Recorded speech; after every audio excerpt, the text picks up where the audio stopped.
I'm with Shaun Blezard, who I know in a lot of different ways, and so this is quite a special interview for me. But Shaun is also one of the people who got me involved with CandoFM. So hello, Shaun, and thank you so much. Hello, nice to see you. You have a show on Thursday nights. Can you tell us about that?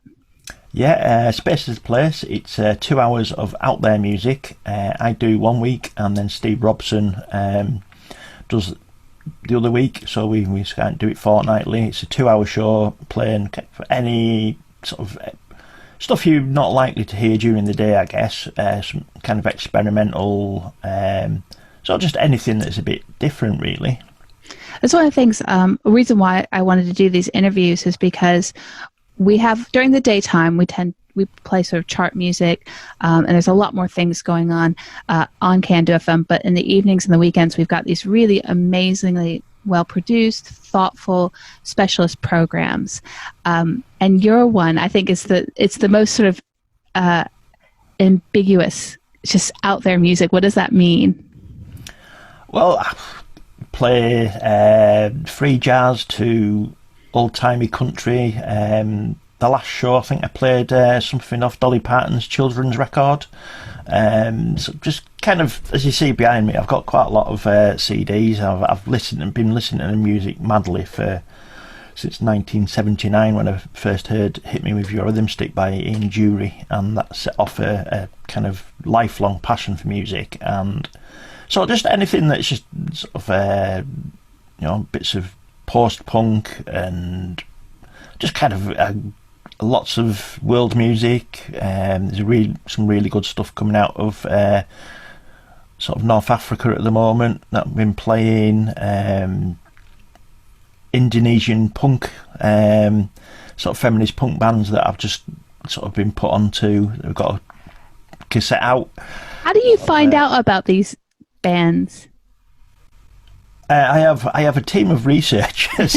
No, a lot friends on Facebook. Bandcamp is really good for picking up new stuff. Things like Spotify, where you do like artists like sort of. So if you like a certain band, you can kind of put stuff on that's similar to them, and just word of mouth. Some labels and people send me stuff as well now, because I've been, before this I did a radio jazz show for 5 years on a different station, so I've got quite a lot of contacts and playing around as well, because I do stuff with I do the event management for Full of Noises Festival in Barrow. I do the streaming for Tusk Festival, so I get to know quite a lot of people that I play, actually, sort of through meeting them and stuff. So I've got a good network, I guess. So what you're telling me is that you take all the information out there, all the music, all the buzz, and you bring it all together for us on a Thursday night. I do, yes. Wow. Yes. Amazing. From all over the world, and it comes together so you can just switch off, and 2 hours of non-stop good stuff. Well, I mean, as much as you do, it seems like music is sort of one of the guiding passions of your life. You said you started doing promotion at a really young age?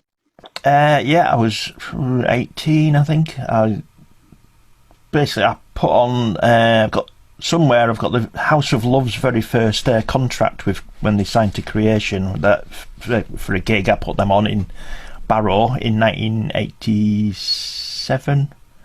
I think it was. Lost a load of money. I used to get paid on the Thursday in the shipyard, and then I used to give it all to bands on the Thursday evening, because I used to lose money, because I was putting on a lot of stuff that wasn't that popular. And I've still been doing that. I still put gigs on locally, sort of more sort of jazz and sort of noise, I guess, these days. But yeah, and I've been doing a lot of community music, community arts for 20 years as well. So sort of I'm just playing. I've been playing in bands since '87 as well. My very first band, the Peach Thieves. We did a flexi disc. You probably won't remember them.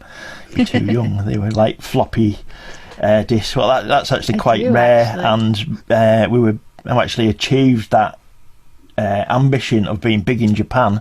The single goes for 20-30 quid in Japan. It's a sought after. So you're saying I can find it on Spotify? Not going that back. You can find this band, which is my current big band, jazz, up to 14 people at a time play with some Unicorn.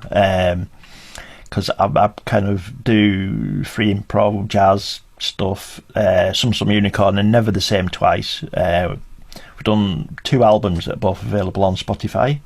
And see, I learned something new. I've known you for years. I did not know this. I'm so excited.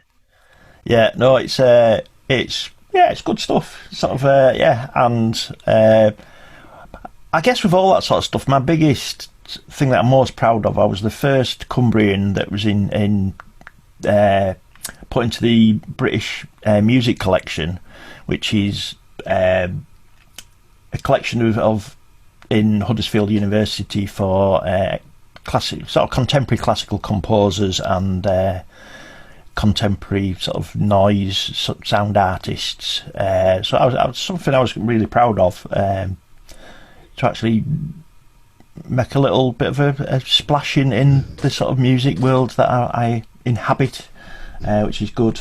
You and Yoko Ono, right? Oh yeah, Yoko Ono was the most talented Beatle by far. Thank you. I have to wrap this up. Okay, I could talk for hours about how great Yoko Ono is. I do play her on my show a lot. I've never played the Beatles. So I do have to wrap this up, but you're going to introduce a special song for us. Yeah, I'm going to introduce Teardrop by Massive Attack, one of the great bands out of Bristol, and featuring Liz Fraser from the Cocteau Twins, who's got the best voice ever, one of my favourite singers, and we do play this sort of stuff on my show, and Steve that does the other week is a big fan of this sort of stuff as well. Got tracks from the new Tricky album coming up on this week's show. So yeah, it's just a cracking song, and it just shows that you can be a little bit weird and still get on daytime radio. Thanks so much, Shaun. No worries.